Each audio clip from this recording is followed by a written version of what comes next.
Welcome to Impact Factor, your weekly dose of commentary on a new medical study. I'm Dr. F. Perry Wilson. This week, Sweden.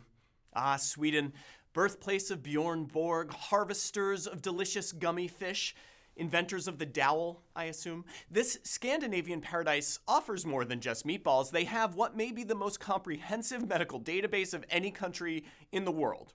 Sure, Big Brother and all that, but the power of having detailed medical data from birth to death on an entire population is an epidemiologist's dream. And this week, a Swedish study appearing in JAMA gives us an answer to a question that we really couldn't get any other way. Does bariatric surgery increase the risk of the patient's child having birth defects? It's an important question. There's ample data to suggest that gastric bypass surgery can lead to folate deficiency, and in theory, that could increase the risk of neural tube defects. There are other malabsorptive syndromes as well that may have untold fetal effects. On the other hand, better control of metabolic syndrome, hyperinsulinemia, and blood glucose might actually reduce the risk of birth defects.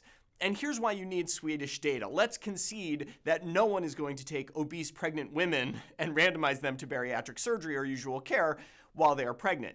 You could potentially randomize people to surgery before they become pregnant, but that's a pretty huge trial to ensure you'd capture enough pregnancies to say anything. So we're left with observational data, but this is tricky. Women who undergo bariatric surgery are different from women who don't, making finding a control group really difficult. With Swedish data though, well, check it out.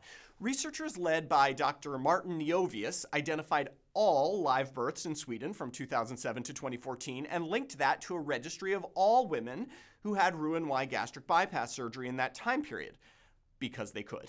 They then searched all other women who had given birth for potential controls, matching on BMI, diabetes, delivery year, age, smoking, substance abuse, parity, psychiatric drugs, and number of prescription drugs.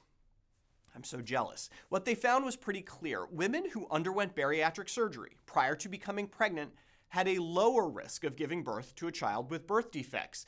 This association held examining just the first births after surgery and after excluding births with chromosomal abnormalities. Importantly, there were 0 cases of neural tube defects in the surgery group and 20 in the control group. In fact, the overall rate of major birth defects in the surgery group, 3.5%, was basically the same as the general population. Now, we have to be a bit careful here. This study only examined live births. You could posit that surgery may have increased the rate of fetal loss, perhaps putting some selective pressure on healthier babies, but this feels like a stretch to me. Also, remember, this study only looked at Roux-en-Y bypass. It doesn't say anything about gastric banding or sleeves. But basically, I think we've once again seen that bariatric surgery carries substantial benefit. Though it is essentially the riskiest weight loss option, it may also be the most effective for the patient and their children. For Medscape, I'm Perry Wilson.